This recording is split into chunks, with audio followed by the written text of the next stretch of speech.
Son las 4:04.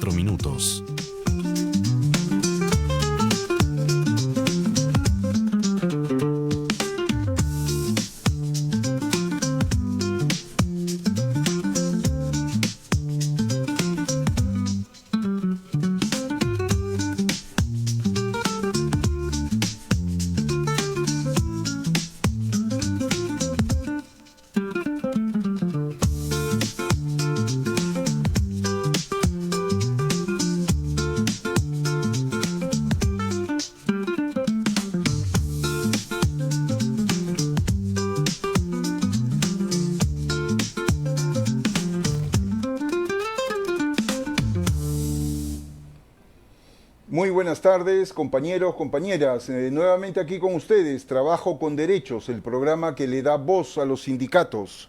Programa producido por la Comuna, Asociación de Profesionales, al servicio del fortalecimiento sindical, con el apoyo de los sindicatos belgas a través de la Federación Orval y de FOS Perú.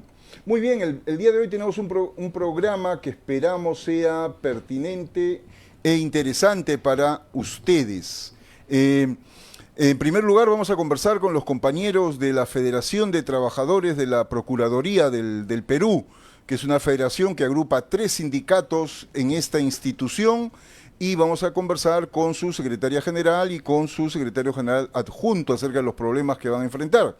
También tendremos el esperado bloque ¿Quién es quién?, a cargo de nuestro compañero Emilio Salcedo, que nuevamente va a dibujar y a desnudar la estructura de una gran empresa en nuestro país, sus intereses, sus actores, su historia.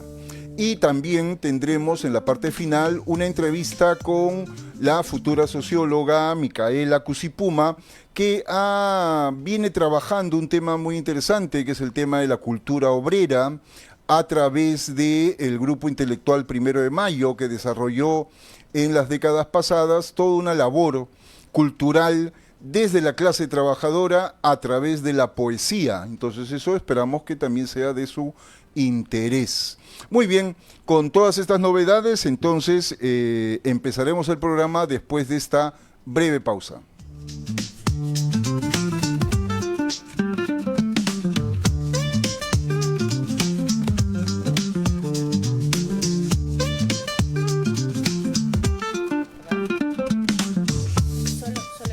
Muy bien, sí. Como les había anunciado, estamos aquí con Gladys Ruiz, ella es secretaria general de la Federación de FENUTRAP, que es la federación en la Procuraduría General del Perú, acompañada también de Luis Santiago, que es el secretario general adjunto, a quien les damos la más cordial bienvenida. Y empezamos preguntándole a Gladys. Tenemos entendido que hay un problema acerca del pago de CTS y otros beneficios en el sector. Queríamos que nos expliques un poco cuál es la situación que están enfrentando los trabajadores en dicha institución. Muchas gracias. Ante todo, buenas tardes con todos los oyentes. Muchísimas gracias por la invitación. Mi nombre es Fariba Ruiz, representante como secretaria general de la Federación de Trabajadores de la Procuraduría General del Estado a nivel nacional. Nuestra problemática en este momento es amplia respecto a la situación de los trabajadores en varios aspectos. En este caso hemos venido, que es el caso más urgente, el más simbólico, por decirlo, hacia los trabajadores CAS, dado la ley que ha salido de CAS con derechos, en que nuestra institución vemos que no está haciendo las gestiones oportunamente para cumplir con lo que ya indica la ley. La ley ya está dada, solamente las instituciones tienen que cumplir con esta ley, y para eso tienen que hacer gestiones previas, y gestiones tienen que hacerlas con tiempo, tienen que hacerlas oportunamente, y eso es lo que nosotros no estamos viendo. Nosotros hemos oficiado a la Procuradora General del Estado. Para esto ella ha roto relaciones con los sindicatos, ha roto el diálogo desde el mes de febrero de este año, porque teníamos mesas de trabajo explicándole varias de las problemáticas que nosotros venimos sufriendo a partir de la ley, del decreto legislativo 1326, respecto a las transferencias de las procuradurías, donde saltaron varias problemáticas. Sin embargo, pues la Procuradora no quiere firmar ningún acta de compromiso con los trabajadores que nos dan seguridad de que algo la Procuradora, la cabeza de la institución, va a hacer, y ella simplemente dijo de que ella no está obligada a firmar ningún acta de acuerdos con los trabajadores, y se retiró de la sala, dejándonos a todos, pues, como quien dice, con el uso de la palabra en la mano. Desde ahí se rompió el diálogo, hemos cumplido, ¿no?, oficiando, hablando, tocando puertas en el Congreso con los ministros y con diferentes instituciones. Hemos ido a la Contraloría, hemos ido a la Defensoría del Pueblo, ¿no? Sin embargo, hasta la fecha no tenemos ninguna respuesta a problemáticas varias. Pero en este caso, por el tema de CAS con derechos, hemos solicitado al presidente de la Comisión de Justicia de que requiera, ¿no?, a la Procuradora la información necesaria respecto a las acciones que estaría ella llevando a cabo para el cumplimiento de la ley, y ella le ha respondido tal cual nos respondió a nosotros, que ya ofició al MINYUS y ya cumplió con oficiar al MEF, mandó esos 2 oficios, y también le mandó a su área de talento humano de cuánto es el monto de que se requiere para hacer el efectivo el cumplimiento de las gratificaciones y las ETS. Con eso ella indica que ya ha cumplido. Sin embargo, sabemos que la ley es clara. La ley, en la segunda disposición complementaria, dice las acciones que debe cumplir la institución para el cumplimiento del pago, y ella no lo está realizando. Y esa es la preocupación de todos los trabajadores. Cuando yo era pequeño había un juego que se llamaba El Gran Bonetón, que era ¿quién tiene la responsabilidad? Fulano, y fulano dice que mengano, y así sucesivamente se van distribuyendo las responsabilidades y nadie asume. Es muy preocupante lo que nos relatas. Queríamos conversar ahora con Luis. Para las personas que nos están viendo y escuchando, la Procuraduría tal vez sea una institución un poco distante, y entonces mi pregunta es la siguiente. Explícanos cuál es la importancia que tiene la institución en nuestra sociedad, en primer lugar, y luego cómo está organizados los trabajadores. Ahí entiendo que hay 3 sindicatos, una federación. ¿Cómo se han organizado en dicha institución? Correcto, muchísimas gracias y un saludo a todos los colegas de la Procuraduría General del Estado. Efectivamente, las Procuradurías nacieron en los ministerios, entidades de gobierno nacional, local y regional. Sin embargo, a través del decreto legislativo 1326 se crea una sola entidad, que es la Procuraduría General del Estado, y hemos sido transferidos a dicha entidad. Sin embargo, ha habido problemas de contrataciones y renovaciones a los trabajadores CAS, temporales y a los terceros.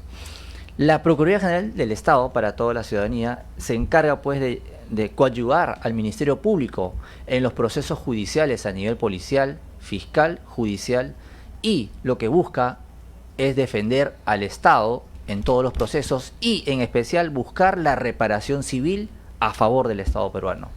Actualmente, lamentablemente, la Procuraduría General del Estado está pasando por un tema de que no tenemos a una Procuradora General capacitada en defender los intereses de los trabajadores y también de la institución. Cada día cambia funcionarios, cada mes el director de presupuesto es cambiado, y está perdiendo la capacidad de liderazgo y mantener una institución como antes lo era.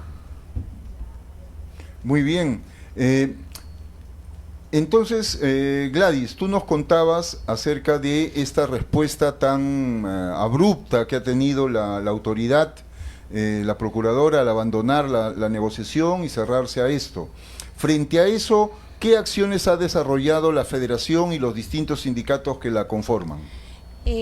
Bueno, para empezar, comento de que hasta el momento somos más de 1000 trabajadores que conformamos la Procuraduría General del Estado, los cuales nos estamos recién juntando en los sindicatos, ¿no? Hay 3 sindicatos.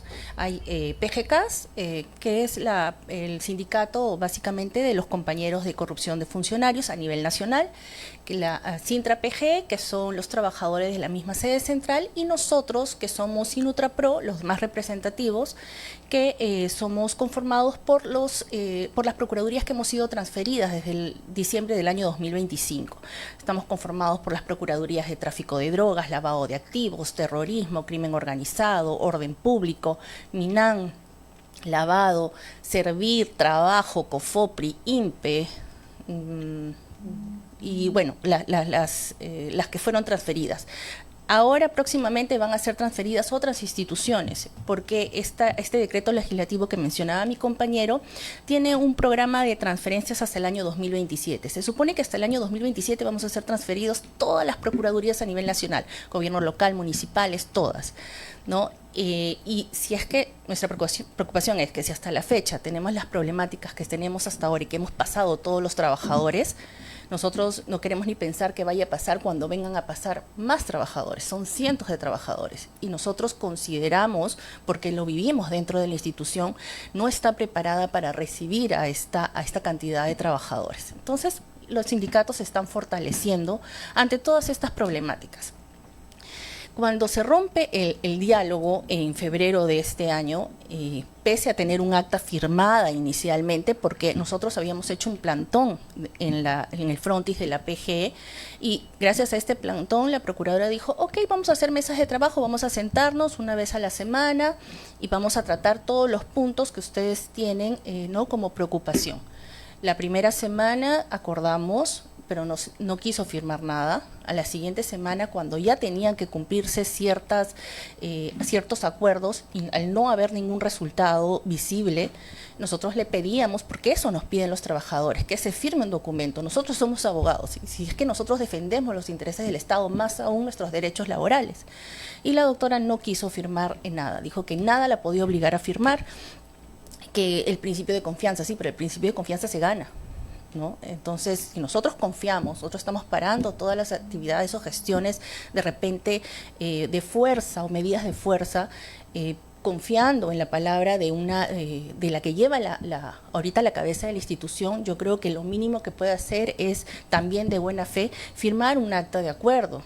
Es lo mínimo, no. Sin embargo, pues la doctora no quiso, se retiró y de ahí cortó todo diálogo con los sindicatos y con la federación.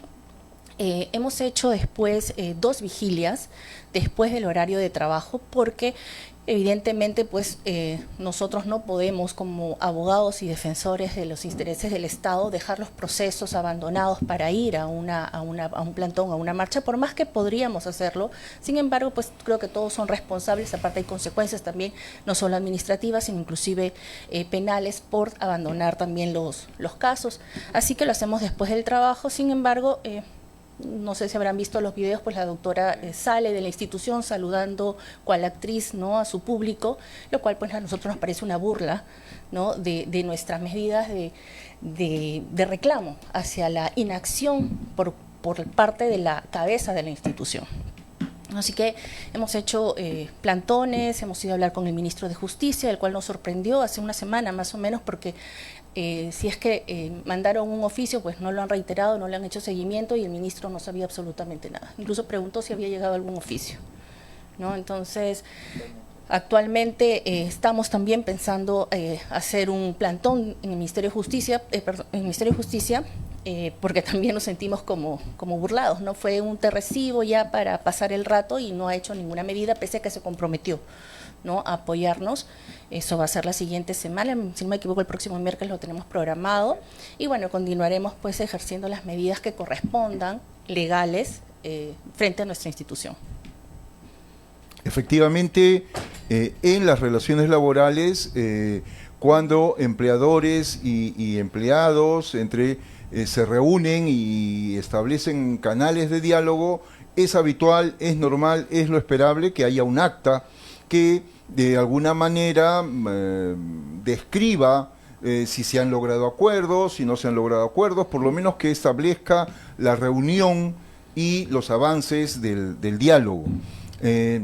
Eso no es algo extraordinario, sino es lo habitual en el marco de las relaciones laborales cuando se quiere efectivamente tener un diálogo con resultados, ¿no?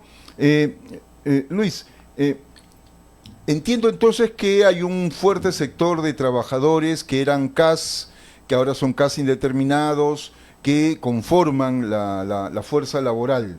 También está en discusión este paso de los CAS al régimen 728. ¿En ese tema la Federación tiene alguna posición?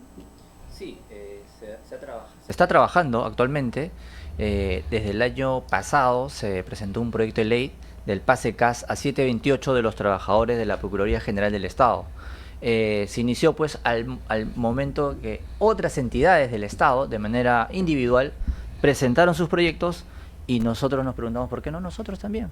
¿No? Entonces así se inició esta travesía el año pasado y el día de hoy ha pasado por la Comisión de Justicia con un dictamen favorable para los trabajadores de la PGE y también un dictamen de presupuesto, y a la fecha ya se encuentra en oficialía mayor, es decir, ya está a un paso del pleno, es decir, pendiente para una futura votación en la siguiente, en los jueves que son las legislaturas, ¿no? En el Congreso de la República, y nosotros estamos pidiendo que se agende al señor Rospigliosi, pedimos al presidente del Congreso de la República que agende el pase CAS a 728 de los trabajadores de la Procuraduría General del Estado, que estamos a la espera de que lo realice. Bien, ojalá pues que las autoridades en el Congreso escuchen este clamor que es justo para todos los trabajadores del sector público, es una lucha muy amplia. Entonces, con la Secretaria General, con Gladys, quisiéramos... ¿qué mensaje tú podrías darle a las autoridades, a la procuradora en este contexto? ¿Qué cosa es lo que están los trabajadores y trabajadoras de la Procuraduría esperando? Nosotros, como he mencionado, nosotros somos trabajadores públicos que venimos de las procuradurías, no tenemos 1 año o 2 años, no hemos sido elegidos a dedos. Hemos sido elegidos, hemos entrado a las procuradurías por concursos públicos, hace más de 10, 12, 15 años algunos. Tenemos la experiencia en cuanto a defender los intereses del Estado, somos de casa. Si bien las autoridades cambian por determinadas circunstancias, ¿no? Porque el gobierno cambia y ponen a su personal de confianza, lo cierto es que lo que pedimos los trabajadores es que la persona que esté en la cabeza de la institución tenga el cargo en alto. Nosotros siempre hemos tenido a la institución en alto. Lamentablemente, de un tiempo para atrás, nosotros pensamos que la gestión es ineficiente porque está perjudicando ya a los trabajadores. Nosotros como trabajadores lo único que pedimos es que se hagan las gestiones necesarias para el cumplimiento de los derechos de los trabajadores y también el cumplimiento de todas las gestiones necesarias para llevar a cabo un buen trabajo, ¿no? Nosotros tenemos, y es de conocimiento público, que hay varias denuncias contra la procuradora, ¿no? Atribuciones respecto a cosas ajenas al derecho laboral, que es de nuestra competencia, pero también nos preocupa como trabajadores, porque nosotros somos la institución. Está bien, las cabezas se llevan los méritos, pero los trabajadores somos los que hacemos el trabajo arduo, los que llevamos las sentencias condenatorias y los que llenamos las arcas del Estado peruano. Entonces, lo único que pedimos es una persona responsable, proactiva y con las capacidades necesarias, suficientes, para tener en alto a la Procuraduría General del Estado. Eso es lo que nosotros esperamos. Dime, ¿cómo es el proceso para elegir al procurador o la procuradora? Yo no tengo ese conocimiento.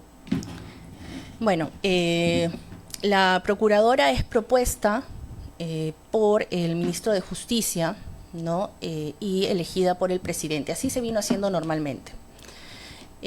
Ahora, bueno, hay proyectos de ley que quieren cambiar la figura ¿no? Pero hasta la fecha ha sido prácticamente a dedo, ¿no? La elección. La procuradora que está ahora actualmente, ella estuvo en cierto momento, bueno, salió por determinados motivos y reingresó por una medida cautelar, la cual consideramos nosotros de que el periodo ya terminó el año pasado, en febrero del año pasado. Sin embargo, por circunstancias que en realidad son bastante particulares, se ha extendido el periodo sin ninguna normativa, y en eso también nosotros hemos solicitado al Ministerio de Justicia una explicación, ¿no? Formalmente. Sin embargo, no nos han dado una respuesta que nos aclare el panorama, ¿no? Entonces, si bien nosotros tenemos mucho cuidado para dirigirnos o hablar, porque también nosotros como sindicato estamos expuestos a procesos, y eso nos los vienen advirtiendo en realidad por todas estas denuncias de repente, o visibilizando las problemáticas, ¿no? Que nos tienen a nosotros pues en la mira, ¿no? Para abrirnos procesos. Entonces somos bastante cuidadosos. Sin embargo, eso no quiere decir pues que nos vamos a quedar callados. Nosotros como buenos abogados vamos a defender todos los derechos de todos los trabajadores de la Procuraduría General del Estado, como corresponde y con la, como se dice, con la normativa bajo el brazo, ¿no? Desde el 23 de marzo, ¿no?, del 2026, sí, ha salido la ley del CAS con derecho, que es decir, la gratificación ICTS, y venimos luchando desde marzo ante la Procuradora General del Estado, la doctora María Carvajulca, para pedir cuáles son una mesa de trabajo, o sentarnos y reunirnos cuál es el trámite que está realizando para el pago de la CTS y gratificación. Hemos recurrido al ministro de Justicia, al doctor Luis Jiménez Borra, nos atendió. Sin embargo, hasta este momento estamos a la espera, ¿no?, si se va a abrir una mesa de trabajo. Es por ello que vamos a hacer un nuevo plantón el día miércoles en la mañana en el frontis del Ministerio de Justicia. Y recurro a usted, señor ministro Luis Jiménez, que nos atienda y que se abra una mesa de trabajo, porque no es justo que ahora la Procuradora General, por lo que se escucha en la alta dirección, es pues que van a seguir despidiendo a trabajadores CAS temporales para pagar la gratificación ICTS a los CAS indeterminados. Y eso está muy mal, señora Procuradora. Muy bien puede usted hacer modificatorias presupuestales, bienes y servicios, entre otros trámites para el pago de la CTS, sin afectar al resto del personal. Habiendo despedido terceros y CAS temporales, señor entrevistador, señor periodista, los CAS indeterminados o todos los trabajadores de la PG, hay una sobrecarga laboral. Antes tenían 50, 60 expedientes, ahora tienen 150, 170 expedientes. Es inhumano que un trabajador de la Procuraduría General del Estado tenga sobrecarga laboral. Muy bien, efectivamente,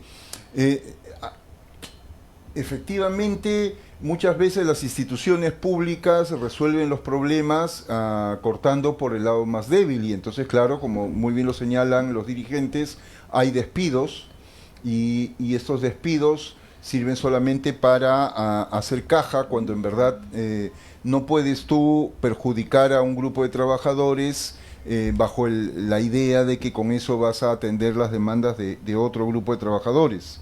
Queda claro entonces pues que las autoridades en la Procuraduría tienen un reto importante.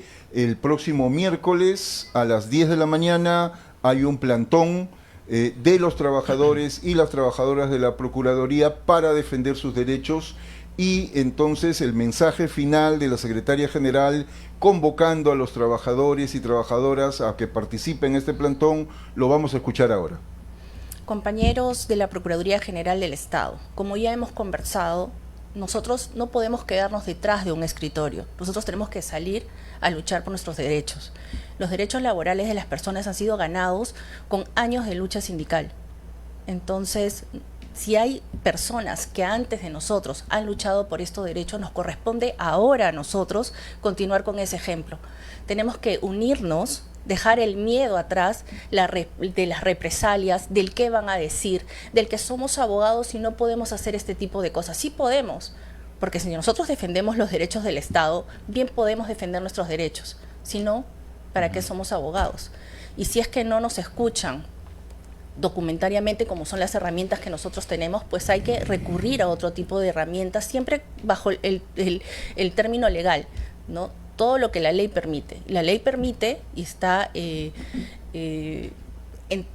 en toda la sociedad el uso de medidas de fuerza legítimas como son los plantones, como son los reclamos y las exigencias. Unámonos, compañeros, no tengamos miedo, salgamos a las calles a reclamar nuestro derecho, que se cumplan, que las autoridades que están elegidas y que están puestas en sus cargos, pues cumplan eso, hagan su trabajo, cumplan con la ley ya está dada, la ley no es a futuro, la ley ya se dio y hay que cumplirla. Le guste o no le guste a las personas o a las cabezas de las instituciones. Tienen que cumplir la ley. Y nosotros, compañeros, tenemos la obligación de exigirlo. Muchísimas gracias.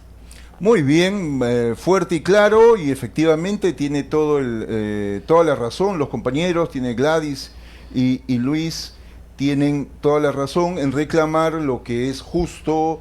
Aquí están defendiendo un derecho, una ley que ya les da una serie de beneficios y que la autoridad se hace la distraída y la que no escucha. Bueno, el miércoles en el plantón seguramente escuchará la voz de los trabajadores y las trabajadoras de la Procuraduría. Muchas gracias por su participación. Esperamos tenerlo nuevamente ya con buenas noticias cuando esto se haya resuelto. Muchas gracias. Muchísimas gracias.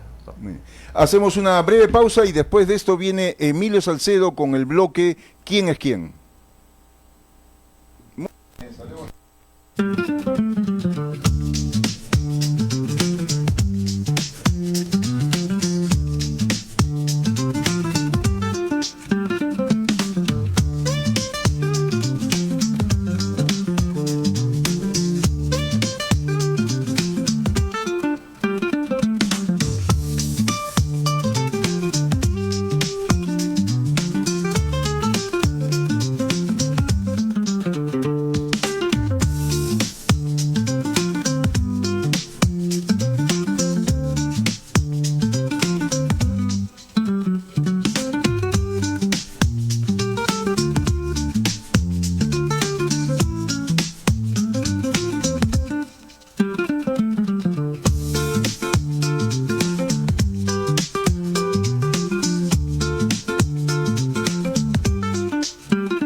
Hola, buenas tardes, nuevamente por aquí agradeciéndole a la comuna y a Trabajo con Derechos por una nueva oportunidad más para compartir, para conversar con ustedes, para contar la historia, como lo mencionó Carlos en el segmento anterior, la historia, el análisis breve de un nuevo grupo económico.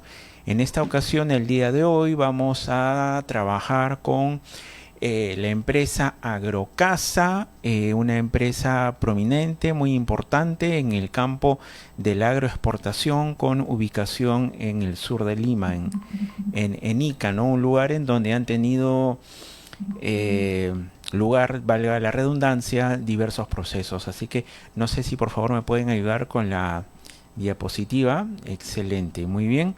Sí, es el grupo Agrocasa del grupo Klimper, aunque vamos a ver que ha habido luego un cambio en la propiedad de la empresa, pero la familia Klimper que vemos aquí es una familia que estuvo en control de la empresa, ¿no? A través de, digamos, la jefatura llevada adelante por José Klimper Ackerman, ¿no? Un empresario, economista y político muy conocido.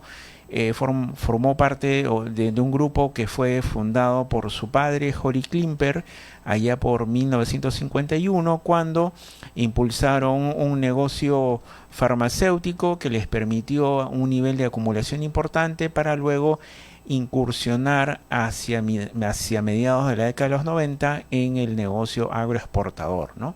Entonces vemos aquí la rama familiar, ¿no? Es un grupo familiar que tuvo una participación hasta cierto momento en la historia de esta empresa, que la vamos a ver a continuación en la siguiente lámina. Muy bien, aquí vemos la línea de tiempo del grupo Klimper y de Agrocasa, ¿no? Y esta línea de tiempo está dividida en dos grandes zonas o áreas, ¿no? La era de los fundadores, cuando estuvo en control de la familia Klimper y también la familia Kahn, pero era la familia Klimper la que figuraba en el control de la empresa, y luego en la era del grupo Jame, ¿no?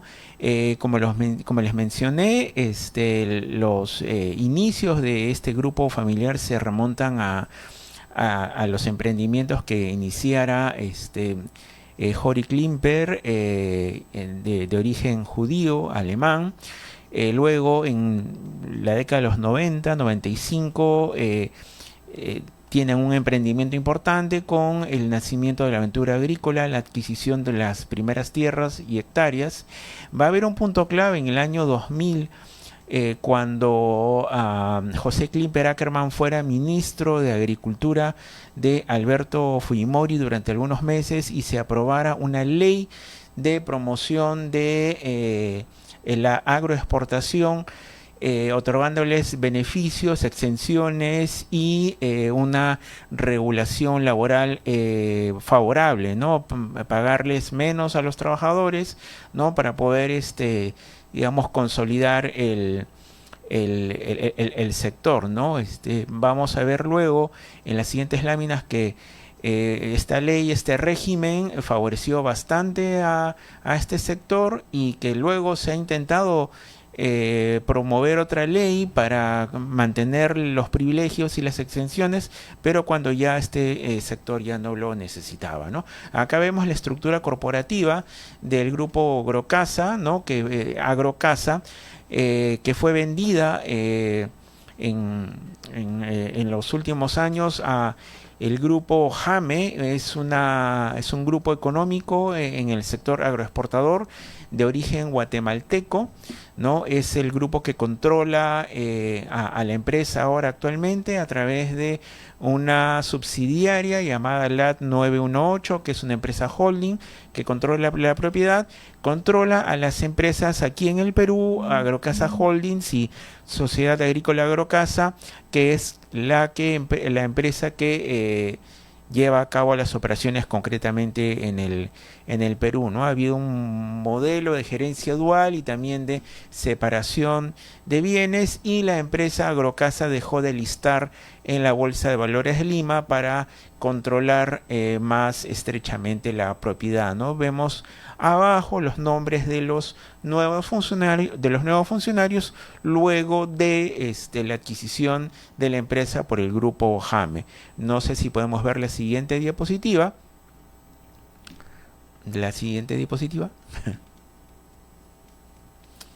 Bueno, exactamente, muy bien.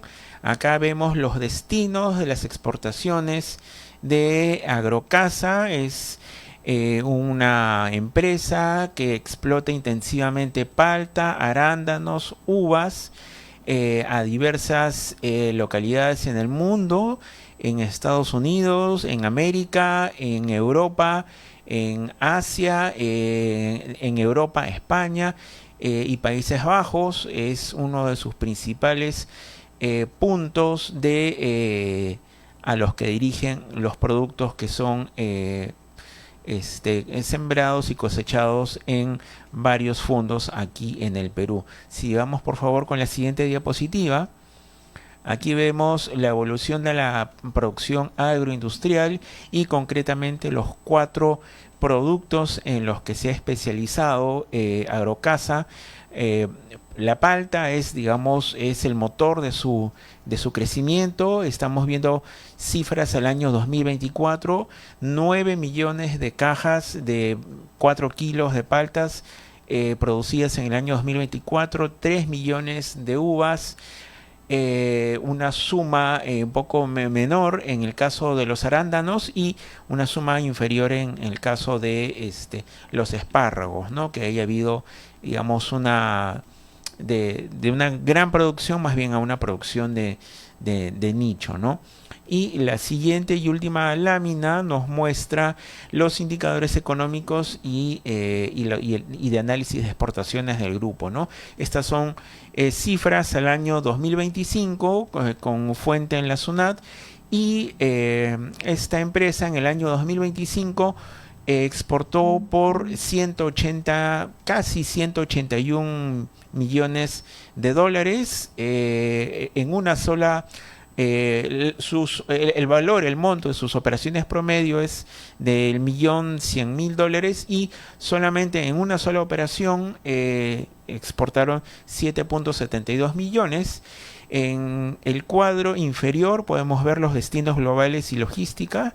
Les comentaba que Países Bajos, el puerto de Ámsterdam es uno de los principales puntos de destino de los productos de este grupo, y exporta a través de las unidades marítimas como el puerto del Callao, como el puerto de Pisco y como el puerto de Chancay. Podemos ver a lo largo de la gráfica que hay una presencia de mayor exportación tanto en los meses de agosto como de diciembre, ¿no? Entonces eso sería todo por el momento con la información sobre este grupo económico, el grupo Agrocasa, ¿no? Un grupo vinculado también a la política por la persona de José Klimper Ackerman, quien estuvo investigado como parte del caso Cócteles, y que, bueno, según algunas versiones, efectuaron la venta de la empresa para evitar cualquier tipo de embargo si es que las investigaciones no resultaban favorables para sí. Bueno, esto sería todo por el momento. Yo les agradezco mucho por su atención y nos vemos en una siguiente fecha. Muchísimas gracias.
Muy bien. Muy bien. Después de escuchar a Emilio, tenemos ahora la segunda entrevista. Como habíamos anunciado al principio, estamos con la futura socióloga Micaela Cusipoma, quien viene trabajando un tema de cultura y de clase obrera, de proletariado. Y en nosotros, siempre muy sensibles a estos temas, hemos tenido la idea de invitarla y poder conversar acerca de esto en general. Bienvenida, Micaela. La primera pregunta tiene que ver, ¿cómo así te nace este interés por estudiar esto que vamos a llamar la cultura, la poesía proletaria y específicamente al grupo intelectual 1 de Mayo? Bien, bueno, muchas gracias primero por la invitación, profesor. Bueno, el interés en general nace porque yo era bien así como que cercana a la poesía en general, y en una ocasión participé de un club de lectura que realizó la Casa de la Literatura, y se estaba trabajando como que a partir de un libro que incluía un poema específico de Leoncio Bueno, ¿no? Entonces, bueno, a mí me llamó la atención, investigué un poco más respecto al autor y llegué a conocer que él había sido parte de un grupo que se llamaba el Grupo Intelectual 1 de Mayo, ¿no? Entonces, a partir de ello empecé a investigar más respecto al grupo, ¿no? Por ejemplo, primero consulté en la biblioteca de mi universidad, en la Católica, si tenían algunas publicaciones de ellos, porque yo entendí que sacaban publicaciones anuales y así, y vi que solo tenía un ejemplar, ¿no? Entonces, posterior a ello, luego vi que la Casa de la Literatura era el espacio que sí tenían más archivo, la BNP igual, pero sobre todo me llamó la atención porque yo leí su primer manifiesto, por así decirlo, del grupo, en el cual ellos declaraban directamente que realizaban un tipo de arte para la clase trabajadora y desde la misma, ¿no? Ellos se declaraban como obreros que realizaban poesía y que tenían que ponerla al alcance del resto de las personas, del proletariado, para organizar y alentar su acción, ¿no? Entonces eso fue lo que directamente me llamó la atención, la claridad con la cual ellos parten y también la calidad de su poesía, ¿no? Por supuesto. Muy interesante. Cuéntanos un poco más acerca de este grupo. Era una organización, era una corriente. ¿Quiénes lo conformaban? ¿Cuándo empiezan su labor? Y hasta cuándo podemos haberlos identificado? Sí, bien, bueno, específicamente el grupo se funda en julio de 1956, cuando Víctor Masi y Leoncio Bueno, que es el poeta que mencioné anteriormente, se conocen en un local partidario en el centro de Lima, ¿no? Y llegan a tener cierta conexión respecto a ideas de se requiere tener un grupo de artistas que velen por la clase obrera, ¿no? Que resalten su proyecto, su fuerza y demuestren que tienen un tipo de arte en específico, ¿no?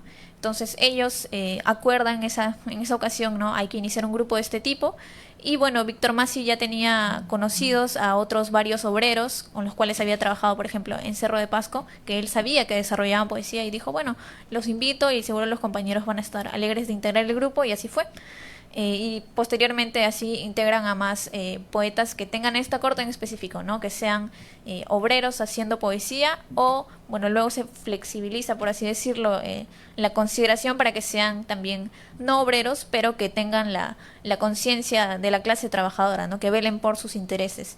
Y bueno, el grupo en realidad opera hasta los 80, por lo que estoy investigando, cuando ya se desintegra tras la sensible pérdida de Víctor Masi, quien fue en realidad quien estuvo liderando todos estos años el proyecto, y no tenía una estructura específica como que por comisiones, porque no eran demasiados poetas en sí y tampoco tenían una línea partidaria en específica, pero sí, como sus integrantes eran obreros, eran sindicalistas, eran dirigentes, tenían la capacidad de reunirse y manifestarse, por ejemplo, en marchas, acompañar en general al proletariado en sus luchas, y también, por ejemplo, en fábricas, ¿no?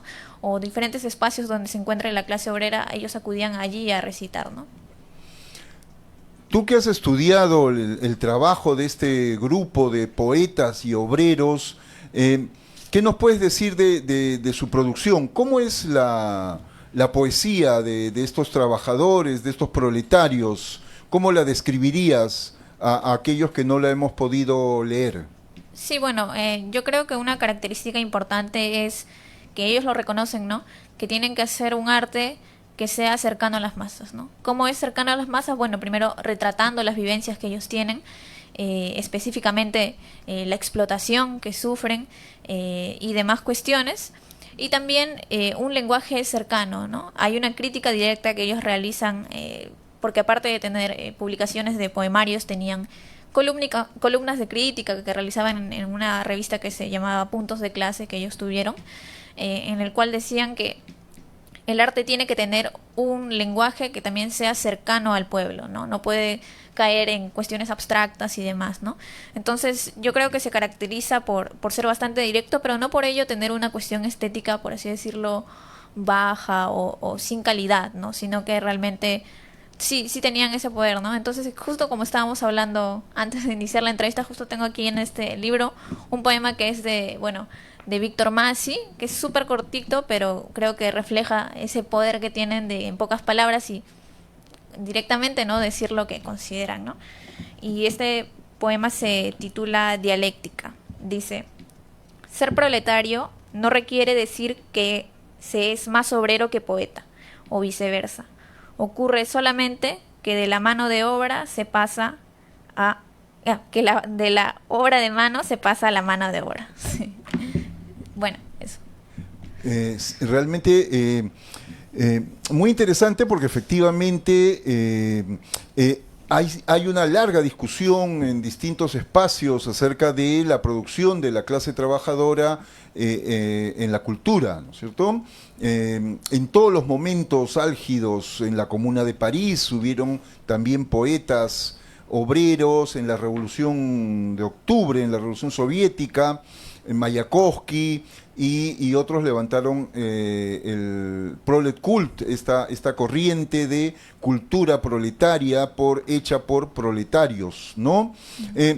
Tú como investigadora, hoy día viendo el panorama literario ¿no?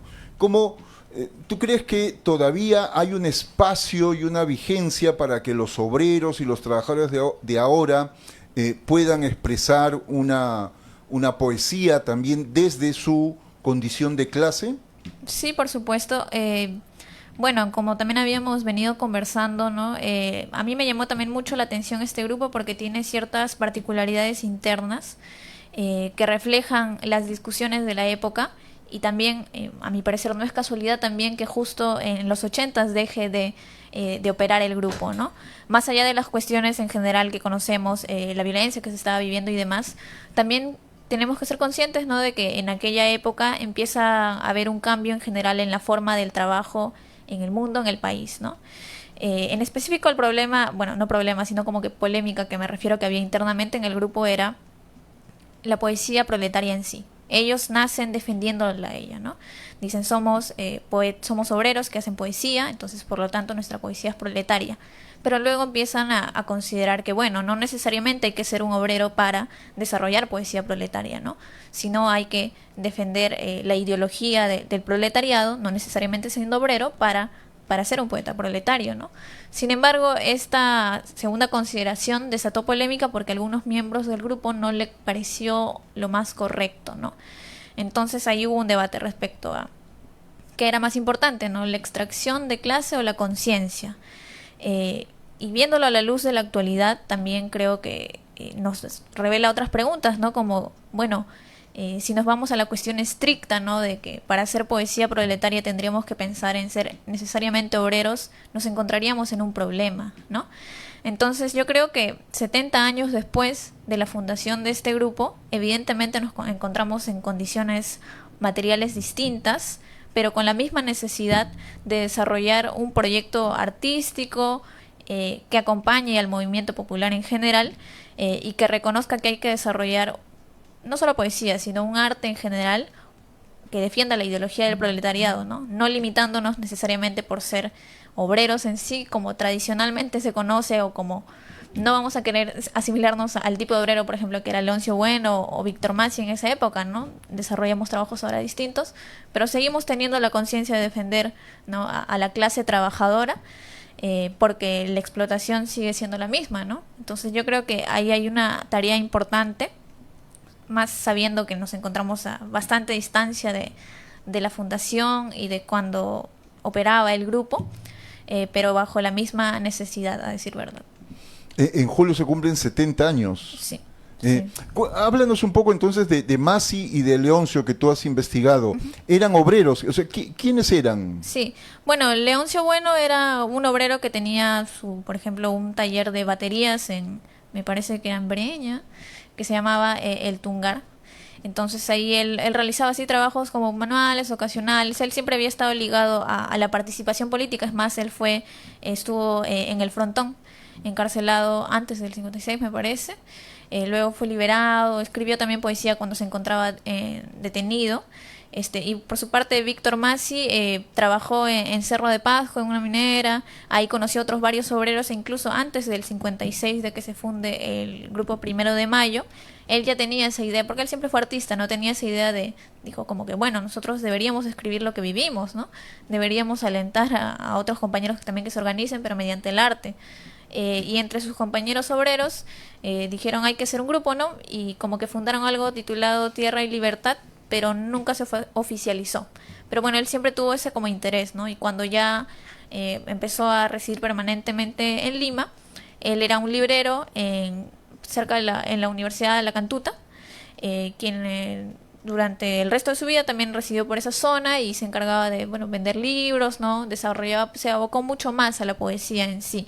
Después otros integrantes que tenemos en el grupo eran obreros de fábrica, eran también trabajadores mineros que tenían a muchos cargos dirigenciales, ¿no? O sea, estaban adheridos a un sindicato, ¿no?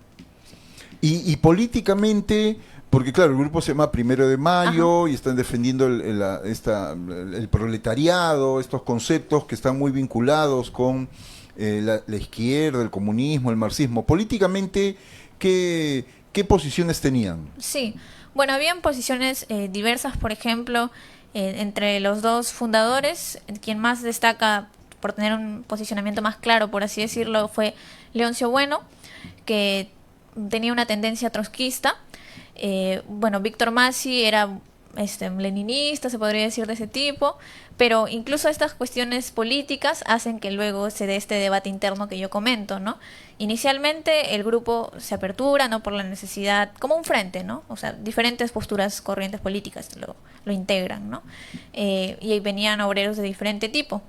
Y menciona Masi en diferentes entrevistas que tuvo antes de fallecer, que incluso habían, por ejemplo, obreros que eran apristas, abiertamente, ¿no?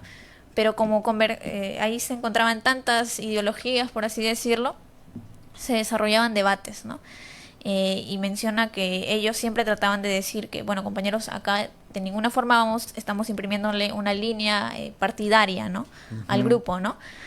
Sin embargo, él siente que sí, en cierto momento, con Bueno, se trató como que de imprimir cierta línea partidaria, y terminaron por dividirse, ¿no? También, por ejemplo, el investigador Jesús Cabel resalta que de este grupo es bastante importante que durante los 70 hasta llegar al 80, cuando se desarrolla todo este conflicto, polémica entre Pekín y Rusia, también ellos sientan posición, ¿no?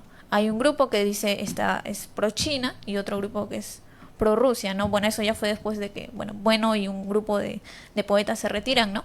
Entonces destaca aquí la diversidad de ideologías que estaban presentes, ¿no? Porque eran como un frente, pero lo que sí, como que cada uno sí tenía la fortaleza, ¿no? De defender lo que creía desde su poesía, ¿no? Pero también en las publicaciones del grupo, porque algunos, pueden pensar, ¿no? Simplemente eran prosoviéticos, prochinos, y por ello capaz no le dieron espacio a la publicación de poemas relacionados a la guerra, por ejemplo, en Cuba, cuestiones así. En realidad sí realizaron publicaciones, poemas al Che y demás personajes, ¿no? Entonces sí tenían como una apertura en esa consideración. ¿Y es un grupo afincado en Lima o tenía voces de otras ciudades y regiones? Sí, es una buena pregunta porque, ellos, como comento, se crea el grupo aquí, ¿no? Muchos de sus integrantes residían acá. Sin embargo, por ejemplo, y aquí traigo un nombre importante a mi parecer, que incluso es una de las pocas integrantes femeninas que fue del grupo, que es Rosa del Carpio. Ella fue una poeta que residía en Arequipa justo cuando empieza a desarrollar poesía proletaria, ¿no?, de este corte, y en un evento se presenta allí en Arequipa, comenta ella, ¿no?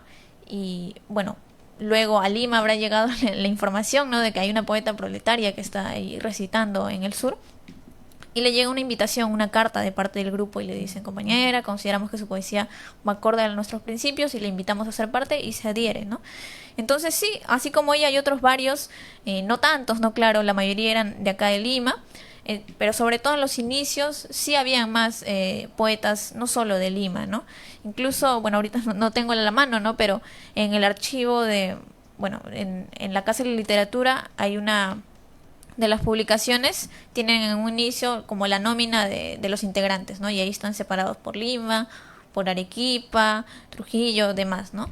Y también otro integrante que no es de Lima fue Julio Carmona, ¿no?, quien fue integrante como que de la tercera generación ya del grupo, pero bueno, cuando se integra al grupo sí estaba acá en Lima, ¿no?, porque era sanmarquino, ¿no?, pero luego él viaja al norte.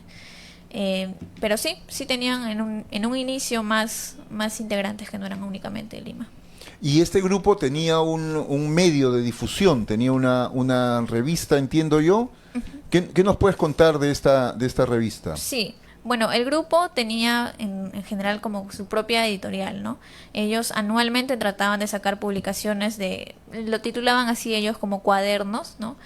Cuaderno Nuestro Canto, hay un cuaderno que se llama Cuaderno de Mayo, que sacan el 1 de mayo, y tiene en el inicio un mensaje muy muy bueno, ¿no?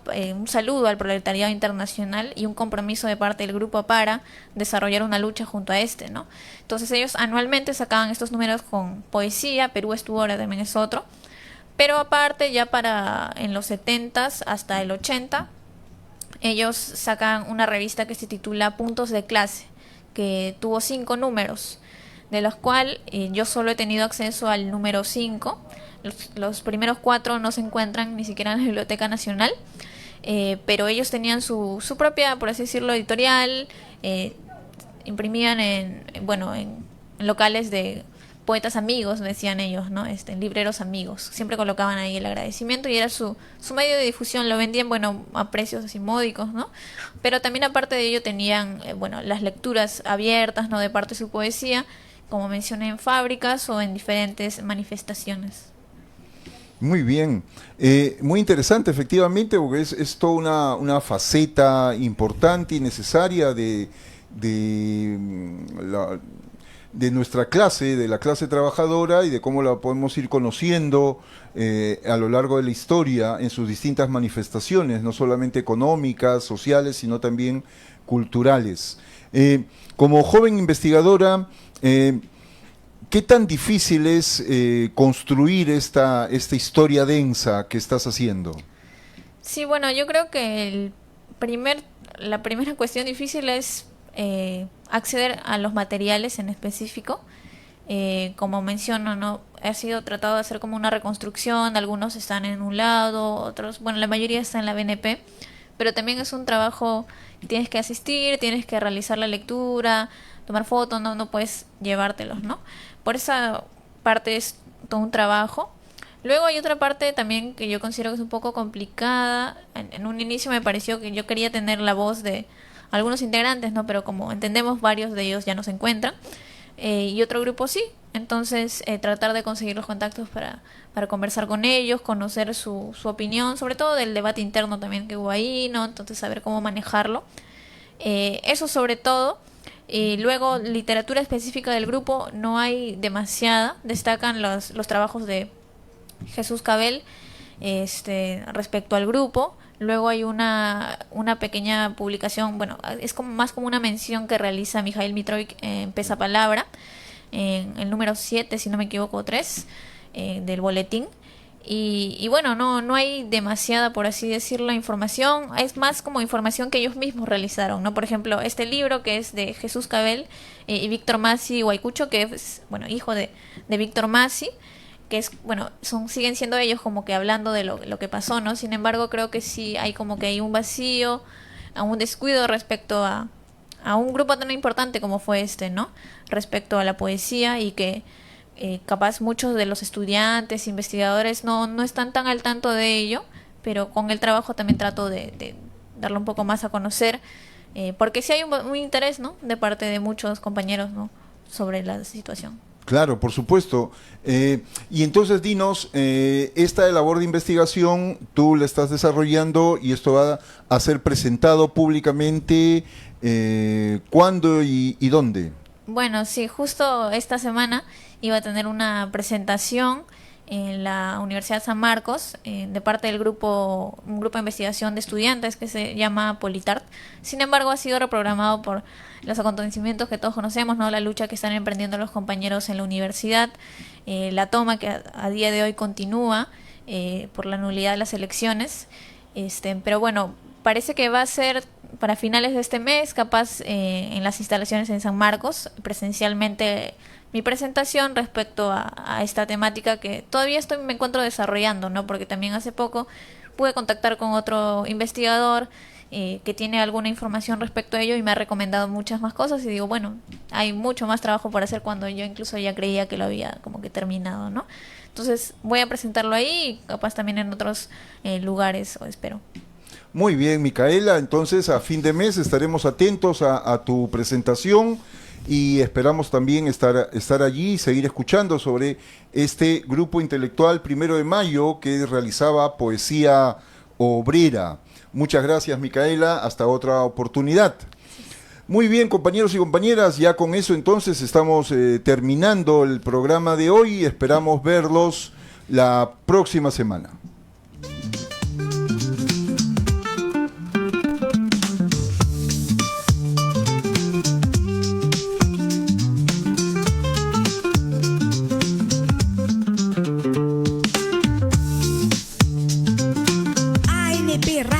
La voz vibrante del Perú.